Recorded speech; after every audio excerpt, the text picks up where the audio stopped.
AITAH for refusing to keep driving my wife to her pet-sitting jobs. I'm 31M, a software engineer, and my wife is 30F and works as a pet sitter. She's genuinely good at her job, but the transportation involved has become a major source of stress in our marriage.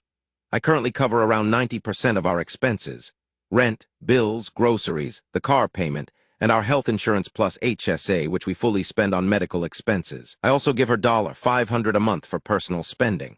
We had agreed to save any extra money so we could travel around the US before eventually leaving the country, but she recently spent $2,000 upgrading her BTS concert ticket, despite already having a regular ticket. We also recently moved. She contributed $900 toward the move, which I genuinely appreciated. However, she had to fly back to our home country for medical treatment right in the middle of it, so I ended up handling all the packing, unpacking, and around 10 car trips by myself.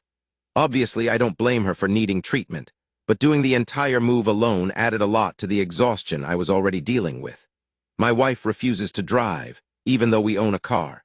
She also doesn't want a bike or use an electric scooter. Public transportation causes her severe anxiety, especially when the buses are crowded or feel unsafe. I understand that her anxiety is real, and I feel bad that she has to deal with it.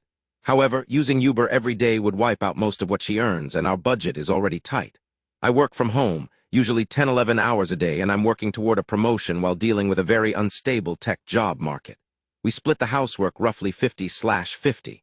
I used to drive her to clients fairly often, but after moving farther away, it has become much harder to do without constantly interrupting my work.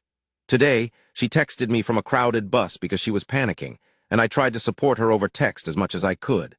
Later, she reminded me that she has a month-long cat-sitting job coming up that pays about $500 for 20 visits. The pay itself is decent, but the route is extremely inconvenient, especially given her anxiety around public transportation. Before she accepted it, I warned her several times to seriously think through the logistics because I couldn't guarantee that I would be able to help. Driving her wouldn't just mean dropping her off. I would have to drive there, wait around 30 minutes while she finishes the visit, and then drive her back or to her next client.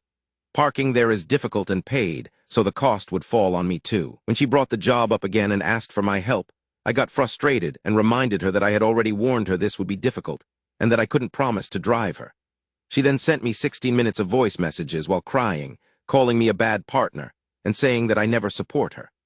I finally snapped and told her that I would gladly help more if I actually had the time, and that she might understand my exhaustion better if she worked the same.